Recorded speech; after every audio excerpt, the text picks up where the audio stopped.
একটা cricket tournament মানেই উত্তেজনার আগুনে ঘি ঢালার মতো ঘটনা। আর সেটা যদি হয় ২০২৫ সালের আইসিসি চ্যাম্পিয়ন্স ট্রফি, সেখানে বাংলাদেশ, ভারত আর পাকিস্তান একই গ্রুপে, তাহলে সেই আগুনে স্পষ্টতই পেট্রোল ঢালা হবে। বাংলাদেশ তাদের চ্যাম্পিয়ন্স ট্রফি অভিযান শুরু করতে যাচ্ছে ভারতকে দিয়ে। ২০ ফেব্রুয়ারি সেই ম্যাচ হবে দুবাই। মরুভূমির বালি আর গরম বাতাসের মাঝে কি হতে চলেছে? বাংলাদেশের সমর্থকরা অবশ্য এরই মধ্যে বাঘ মরুভূমিতে কেমন লাফাবে এমন চিন্তায় ঘুম হারাম করে ফেলেছে। অন্যদিকে ভারতের সমর্থকেরা বলছে, রোহিত বিরাটের সামনে সাকিব তামিম কতক্ষণ টিকবে?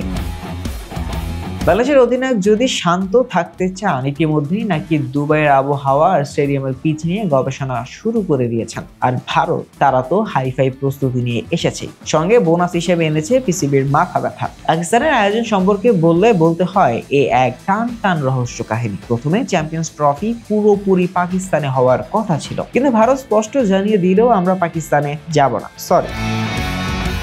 পিসিবি কিছুটা হুমকির ভঙ্গিতে বলল, তাহলে আমরাও ভারতে খেলবো না। আইসিসি বলল, সমস্যা নেই, তোমাদের জন্য নিরপেক্ষ ভেন্যু ঠিক করব। এইভাবে পাকিস্তান ভারত দ্বন্দ্বের সমাধান হলো, আর নিরপেক্ষ ভেন্যু হিসেবে বেছে নেওয়া হলো দুবাই। পাকিস্তানের মুখপাত্র আমির মীর এ বিষয়ে বললেন, দুবাই আমাদেরই ঘর, এখানে ভারতকে হারানোর মজা অন্যরকম। গ্রুপ এ যেন ক্রিকেটের যুদ্ধক্ষেত্র। বাংলাদেশ, ভারত, পাকিস্তান আর নিউজিল্যান্ড এক গ্রুপে সবাই। নিউজিল্যান্ড হয়তো একটু শান্তভাবেই বলছে, আমরা শুধু ক্রিকেট খেলতে এসেছি, কিন্তু বাংলাদেশ, পাকিস্তান আর ভারতের ম্যাচ মানেই একে অন্যকে হারানোর যুদ্ধ।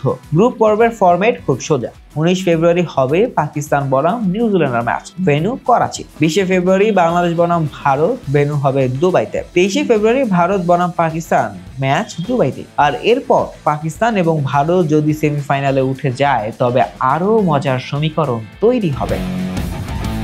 ভারতের ম্যাচগুলো সবাই দুবাইতে। সমর্থকেরা বলছে, দুবাইতে যেন মিনি ওয়ার্ল্ড কাপ হয়ে যাবে। পাকিস্তানের সঙ্গে ভারতের ম্যাচ ২৩ ফেব্রুয়ারি নিয়ে ইতিমধ্যেই উত্তেজনার পারদ চড়েছে। পিসিবি নাকি বলে দিয়েছে, আমরা চাই সার্জার সেই ঐতিহাসিক কিরণ মোরে বনাম জাভেদ মিয়াঁদাদ মোমেন্ট যেন ফিরে আসে। আর ভারত, তারা মনে করিয়ে দিচ্ছে, আমাদের মেন ইন ব্লু এখন নতুন প্রজন্ম, পুরনো ইতিহাস নয়, নতুন ইতিহাস তৈরি করতে এসেছে।